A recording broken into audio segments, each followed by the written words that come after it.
Hey everyone, and welcome to another deep dive. Today we're going to be looking at something that I think is pretty fascinating.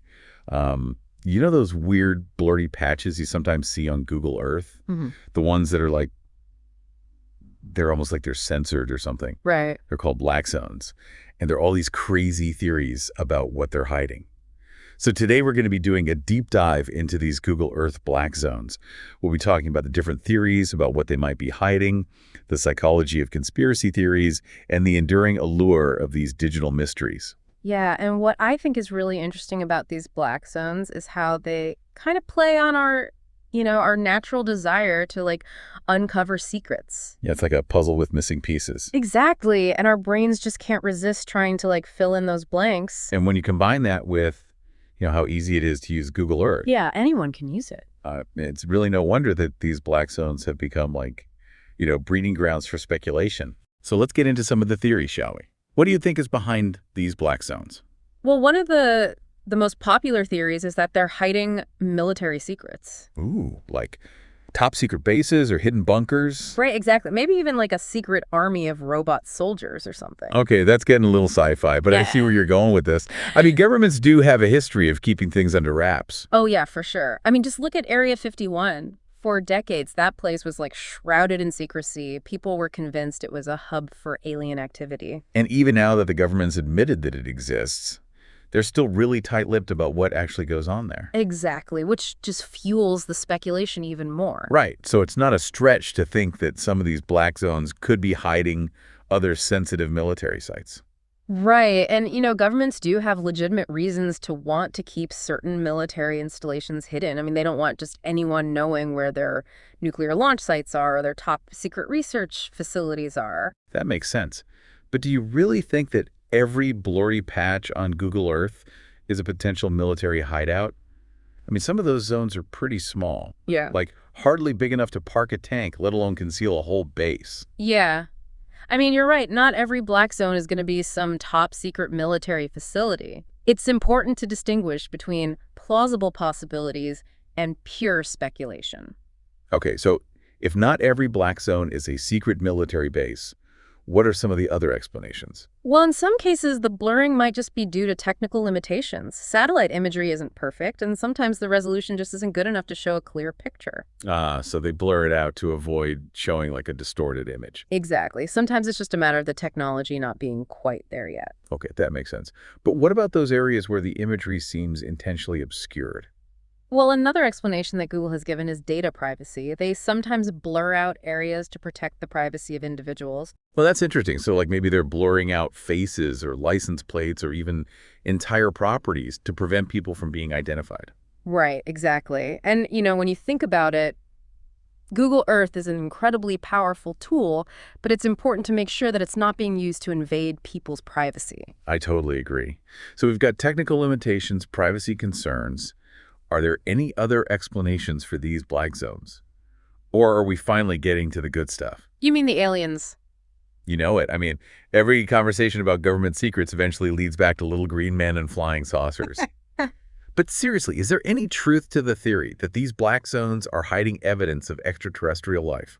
Well, the extraterrestrial cover-up theory is definitely the most sensational one. It's the one that really captures the imagination. And it's easy to see why. I mean, the idea that governments might be hiding proof of alien life from the public is just inherently fascinating. It's like something straight out of a sci-fi movie. Right. But is there any actual evidence to support this theory, or is it just pure speculation? Well, as with most conspiracy theories, it's a mix of both. Okay, but I got to ask, what makes people think that these black zones are hiding aliens specifically? I mean, for one thing, there's the fact that a lot of these black zones are located in remote areas like deserts or forests. Places where it'd be easy to hide something, from prying eyes. Exactly. And then there are the numerous reports of UFO sightings near these black zones. Okay, so we've got remote locations, UFO sightings. Anything else? Well, there are also the rumors of secret government programs involving recovered alien technology. Like reverse engineering alien spacecraft. Right. Now, it's important to remember that these are just rumors and speculation. There's no concrete evidence to support any of these claims. I mean, as much as I'd love to believe that there are secret alien bases hidden in these black zones, I gotta admit I'm a bit skeptical. It's healthy to be skeptical. I mean, extraordinary claims require extraordinary evidence. But at the same time, it's important to keep an open mind. Okay, so let's say for a second that there is something to this alien cover-up theory. Why would governments go to such lengths to keep it a secret? Well, there are a lot of theories about that, too. Lay it on me. Some people believe that governments are afraid of the public panicking if they knew the truth about aliens. Like mass hysteria and chaos in the streets. Right. Others believe that governments are trying to control alien technology for their own purposes. Like to gain a military advantage over other countries. Exactly. And then there are those who believe that governments are working with aliens in some kind of secret alliance. Okay, now that's just getting crazy. I mean, come on a secret alliance with aliens, that sounds like something out of a comic book. I know it sounds far-fetched, but hey, stranger things have happened. True, true. Okay, so we've covered the military secrets theory and the alien cover-up theory. Are there any other major theories about these Google Earth black zones that we should be aware of? Well, there's one more theory that's worth mentioning, and it's actually the one that I find the most intriguing. Oh, okay. I'm all ears. What is it? What if these black zones aren't just about hiding things? What if they're also about hiding the act of hiding itself? Whoa, okay, you're going to have to explain that one to me. Well, think about it. In the past, keeping secrets was all about physical barriers. Locked doors, hidden vaults, remote locations. But in the digital age, secrets can be hidden in plain sight, obscured by layers of code and algorithms. So you're saying that these black zones could be a way of reinforcing that sense of secrecy? Exactly. It's like a subtle form of psychological manipulation. By acknowledging the existence of these black zones, even if we don't know what they're hiding, they're implicitly telling us that there are things we're not meant to see. And that can be a powerful tool for maintaining control, right? Absolutely. If we don't even know what we're missing, how can we question it? How can we demand answers? That's a really interesting point. So it's not just about what we see, but also about what we don't see. Precisely. And that missing information can be just as powerful, if not more so, than the information we're given. I've never thought about it that way before. So you're saying that these black zones could be part of a larger strategy of information control? I think it's definitely a possibility. Okay, this is getting a little too Matrix for me. Are we really suggesting that there's some shadowy organization out there pulling the strings, using Google Earth as a tool for mass manipulation? Well, I wouldn't go that far. I think it's more nuanced than that. But I do think it's important to consider the possibility that there are forces at play, both within and outside of government, that have a vested interest in shaping how we perceive the world. And these Google Earth black zones could be one of the many tools at their disposal. Right. It's not necessarily a full-blown conspiracy, but it's definitely something worth thinking about. It is pretty unsettling to think that something as seemingly harmless as Google Earth could be used to manipulate us in this way. Especially in the digital age where information is power, and those who control the flow of information have an incredible amount of influence. So in a way, these Google Earth black zones are a microcosm of the larger information landscape. They represent the challenges we face in navigating a world where information is both abundant and elusive, where transparency and secrecy coexist in a delicate balance. And they remind us that even in the digital age, there are still mysteries to be solved, secrets to be uncovered, and truths to be sought after. All right, so we've talked about some of the most common theories about what might be hiding behind those blurry pixels. We've got military secrets, privacy concerns, and even the possibility of extraterrestrial cover-ups or some kind of meta-secrecy thing going on. Right. But there's another layer to this story that we haven't even touched on yet, and it's perhaps the most intriguing one of all. Oh, and what's that? But what if these black zones aren't just about hiding things? What if they're also about hiding the act of hiding itself? That's a fascinating thought. You're suggesting these black zones could be a form of meta-secrecy, a way of controlling the narrative by controlling what we're even allowed to see. Exactly. Think about it in the past. Keeping secrets was all about physical barriers, locked doors, hidden vaults, or remote locations. But in the digital age, secrets can be hidden in plain sight, obscured by layers of code and algorithms.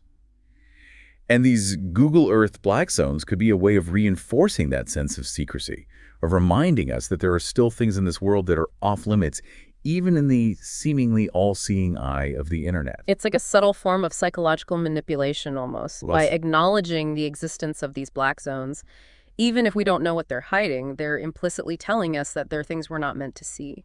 And that can be a powerful tool for maintaining control. After all, if we don't even know what we're missing, how can we question it? How can we demand answers? It's a brilliant strategy, really, if you think about it from a purely tactical perspective. By obscuring not just the information itself, but the very fact that information is being withheld, it creates a sense of ambiguity, of uncertainty that can be very difficult to challenge. It's almost like a magic trick, where the magician distracts you with one hand while the other hand is doing the real work. In this case, we're so focused on trying to figure out what's behind the curtain that we don't even notice the curtain itself being manipulated. The perfect analogy. Right. And it's not just about controlling information, it's also about shaping perception.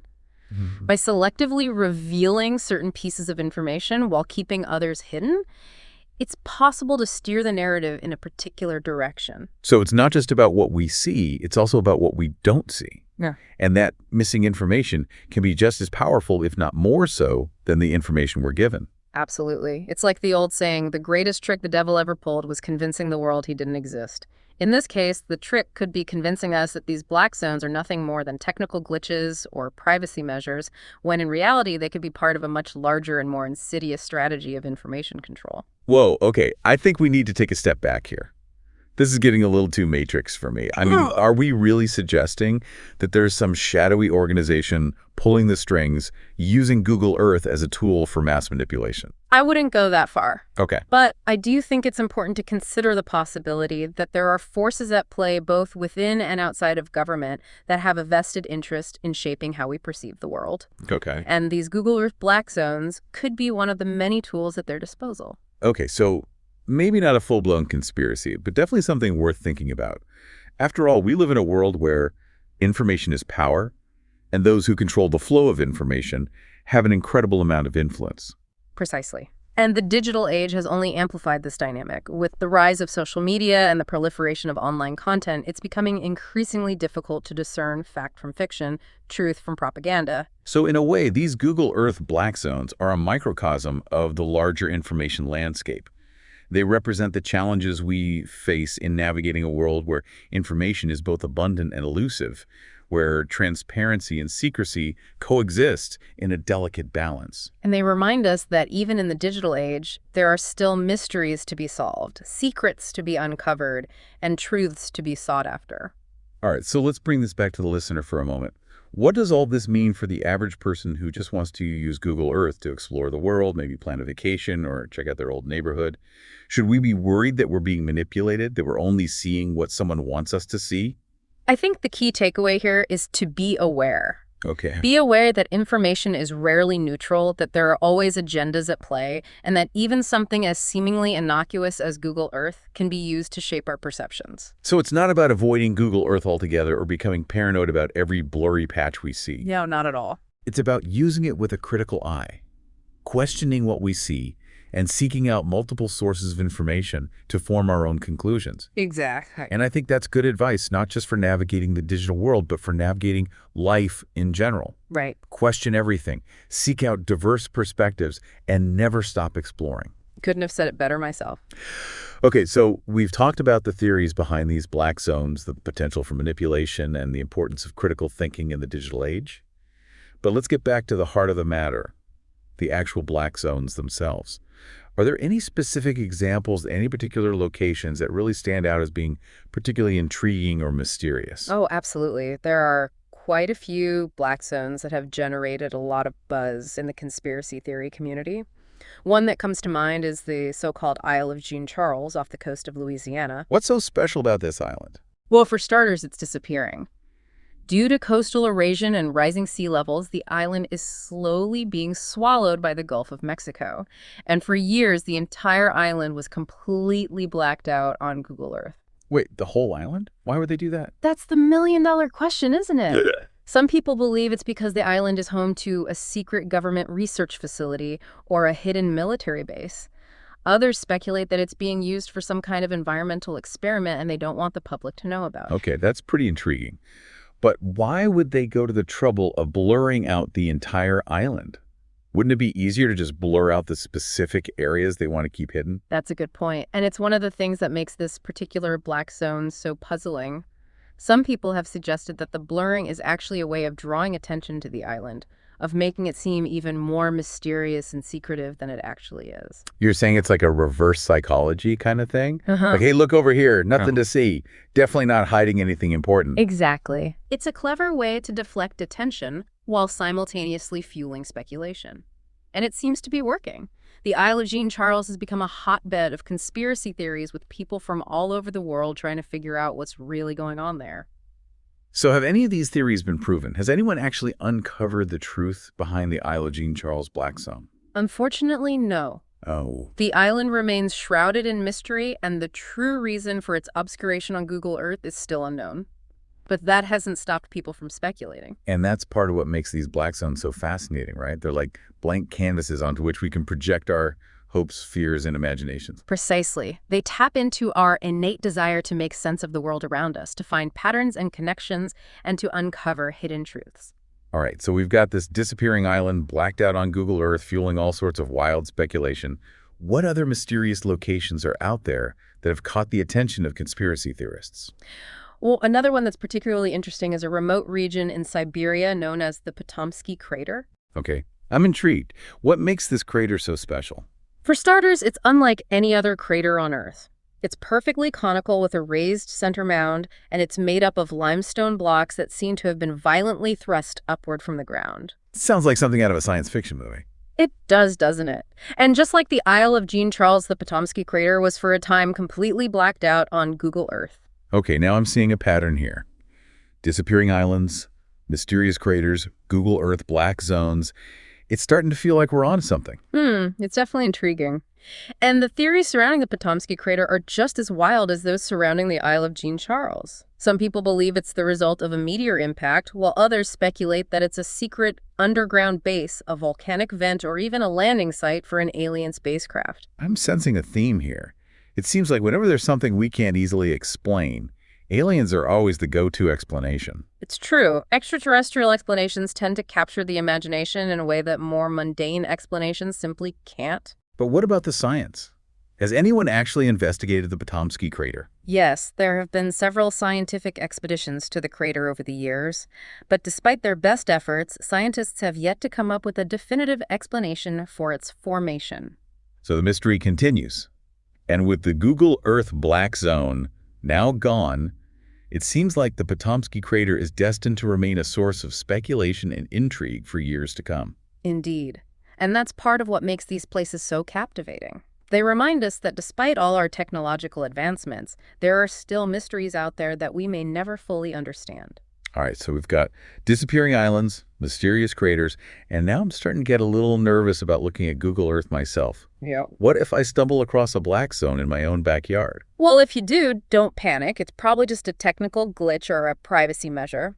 But if you're feeling adventurous, you could always do a little digging and see if you can uncover the truth behind it. You never know. You might just stumble upon the next great conspiracy theory. Okay, maybe I'll leave the conspiracy theorizing to the experts.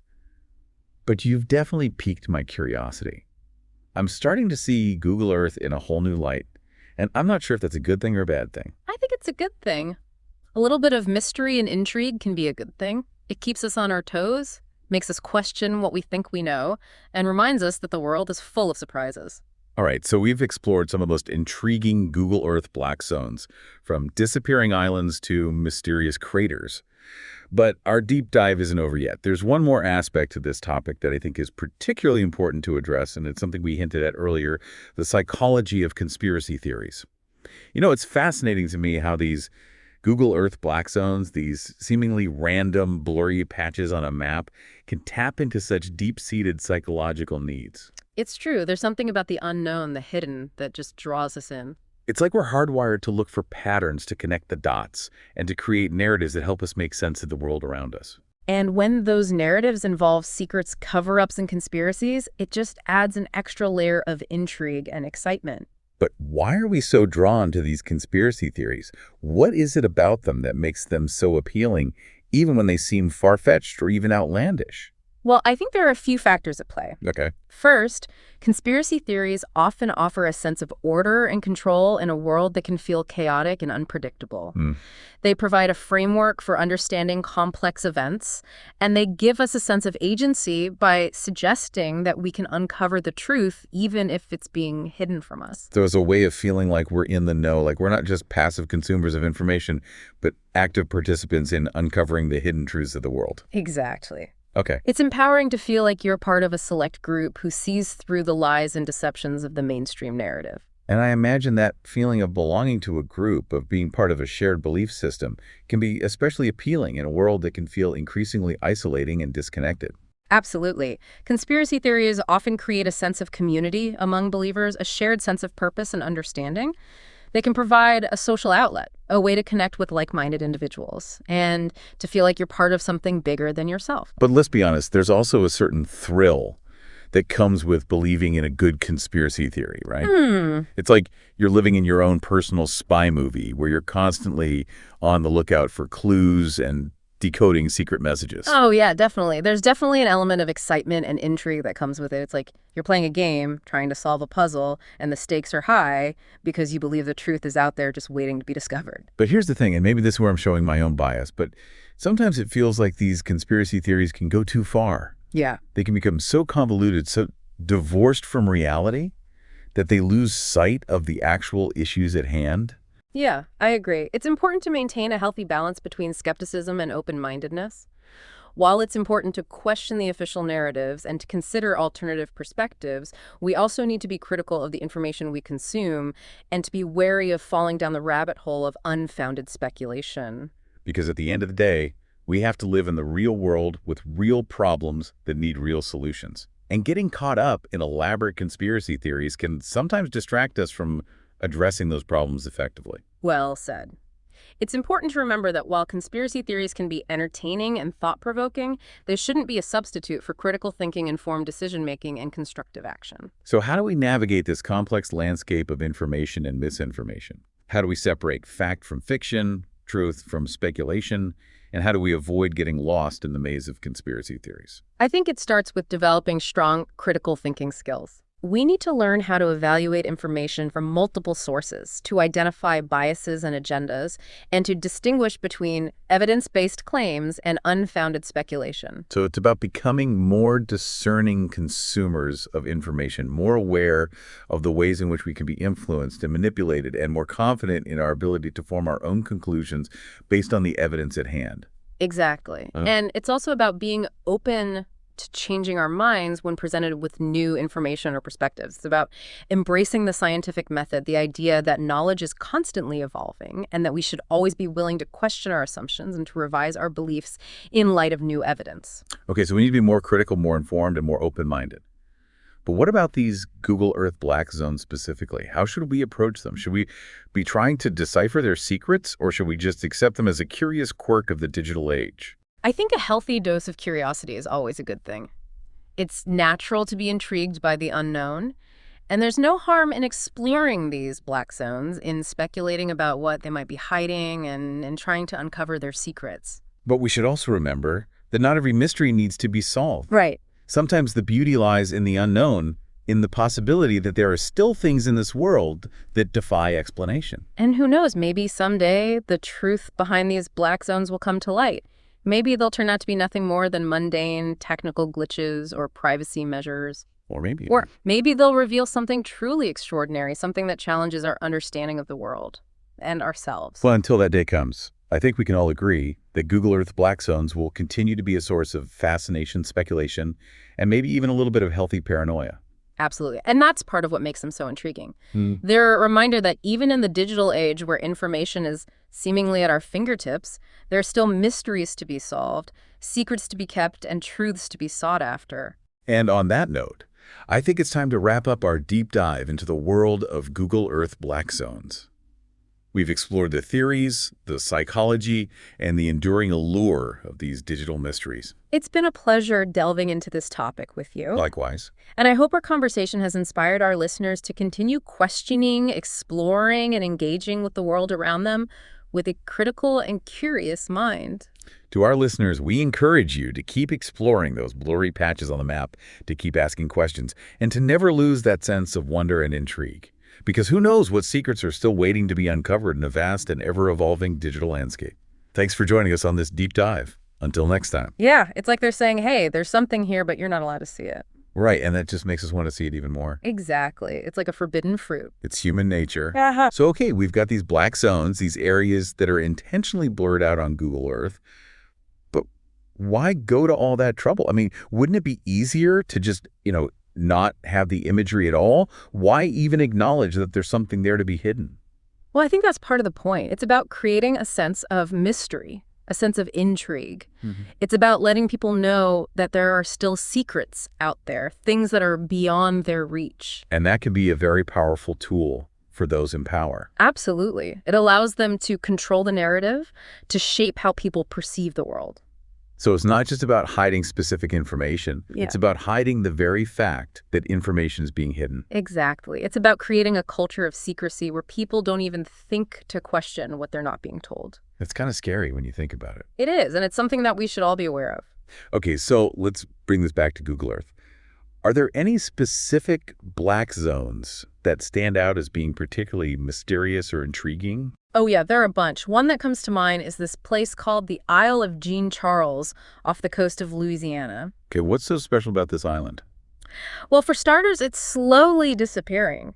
Due to rising sea levels and coastal erosion, the island is literally being swallowed by the ocean. Wow. So it's like a real-life Atlantis. Kind of, yeah. And what's even weirder is that for years, the entire island was completely blacked out on Google Earth. Wait a minute, the whole island? Why would they do that? Nobody knows for sure. Some people think it's because the island was used for some kind of top secret government experiment. Ooh, like what? I don't know. There are all sorts of rumors. Some people say it was a biological weapons testing facility. Others say it was a site for UFO research. Who knows? Well, whatever it was, they must have really wanted to keep it hidden. Yeah, I mean, to black out the entire island on Google Earth, that's pretty extreme. It makes you wonder what else they're hiding from us. Doesn't it? It does. Okay, so we've got a disappearing island blacked out on Google Earth, shrouded in mystery and conspiracy. What other strange places are out there? Well, another one that's pretty interesting is the Potomsky crater in Siberia. Siberia. Okay, I'm listening. What's so special about this crater? Well, first of all, it's massive, like over 100 meters in diameter. Wow, that's huge. And it's got this weird cone shape with a raised center mound. It looks like something you'd see on another planet. All right, I got to see this. Is there a picture of it online? Yeah, just Google Potomsky crater and you'll see what I mean. Okay, I'm looking at it now. Wow. Yeah, that is strange. It looks like a giant anthill or something. Right, and scientists have no idea how it was formed. Really? So what are the theories? Well, some people think it was caused by a meteor impact, but there's no evidence of that. Others think it might be a volcanic vent or even a secret underground bunker. Okay. So basically we have no idea what this thing is. Pretty much. And of course it was blacked out on Google Earth for a while. Oh, yeah, of course. I mean, what mysterious location wouldn't be? It's starting to feel like these Google Earth black zones are like a giant connect the dots puzzle. Yeah. And we're just starting to see the bigger picture. And who knows what other secrets are out there just waiting to be discovered. Okay, so we've got disappearing islands, mysterious craters. Yeah. What other weird stuff have people found on Google Earth? Oh, man, there's a ton. There are these strange symbols carved into the desert floor in China. Like what kind of symbols? Nobody knows. They look like something out of an ancient language or maybe even alien hieroglyphics. Whoa, okay, that's pretty freaky. And then there's this weird triangular structure in Antarctica. A triangular structure? Yeah, it's perfectly symmetrical and it looks like it's made out of some kind of metal. So what do people think it is? Some people think it's an alien base. Others think it's a secret government facility. So basically the same theories as always. Pretty much, yeah. But hey, that's the fun of it, right? True, true. But it's starting to make me wonder about the psychology of all this. The psychology of conspiracy theories. Yeah. Like, why are we so drawn to these mysteries and secrets? What is it about the unknown that just captivates our imaginations? Well, I think it's because we're hardwired to look for patterns to try to make sense of the world around us. And when we see something that doesn't fit into our existing understanding of the world, our brains start to work overtime trying to come up with an explanation. And sometimes the explanation that we come up with is more exciting, more intriguing than the reality. Yeah, like it's more fun to believe that there are aliens and secret societies than to believe that it's all just a bunch of coincidences and technical glitches. Exactly, and I think that's part of the appeal of conspiracy theories. They offer us a sense of order and control in a world that can often feel chaotic and unpredictable. They give us a sense that there's a reason behind everything, even if that reason is hidden from us. Right. And they make us feel like we're in the know, like we're part of a select group who sees the truth that others are blind to. But of course, the danger is that we can get so caught up in these theories that we lose sight of reality. Yeah, definitely. It's important to maintain a healthy dose of skepticism and to always be willing to question our own beliefs. So it's about finding that balance, right? Uh-huh. Between being curious and open-minded, but also being critical and discerning. Exactly. It's about not being afraid to ask questions, but also not being afraid to accept that sometimes there are no easy answers. So what do you think? Are these Google Earth black zones just a bunch of harmless glitches, or is there something more to them? Honestly, I don't know. And I think that's part of what makes them so fascinating. They're a reminder that there are still mysteries out there in the world, things that we may never fully understand. And that's okay. I think a little bit of mystery is good for us. It keeps us curious, it keeps us exploring, and it keeps us wondering what else is out there. Well said. And on that note, I think we should take a quick break. But when we come back, we're going to delve even deeper into the psychology of conspiracy theories. We'll explore why we're so drawn to them, what makes them so persuasive, and how we can protect ourselves from falling prey to misinformation. Stay with us, It's like our brains are always trying to find an explanation. even if it means making one up. Yeah, exactly. And sometimes those made-up explanations can be a lot more exciting than the truth. It's like we're all little Sherlock Holmeses running around looking for clues and connecting the dots. And sometimes those dots don't actually connect. Well, we force them to. Right, and that's where the trouble can start. So how do we avoid falling into that trap? How do we stay grounded in reality while still being open to the possibility of the unknown? Well, I think it's important to remember that skepticism and curiosity aren't mutually exclusive. You can be skeptical of something without dismissing it outright. And you can be curious about something without automatically believing it. Exactly. It's about finding that balance between critical thinking and open-mindedness. So how do we develop those critical thinking skills? How do we become better at evaluating information and separating fact from fiction? Well, I think the first step is to be aware of our own biases. Right. We all have biases, whether we realize it or not. And those biases can influence how we interpret information. So if we're not aware of our biases, we're more likely to believe things that confirm our existing beliefs. Even if those beliefs are wrong. Right. So how do we become more aware of our biases? Well, one way is to expose ourselves to different perspectives, to read news from a variety of sources, to talk to people who have different viewpoints than our own. That makes sense. The more perspectives we're exposed to, the less likely we are to be trapped in our own little echo chambers. Exactly. And it's also important to be critical of the information we consume, to ask ourselves, who's saying this? Why are they saying it? What's their agenda? So don't just take everything at face value. Right.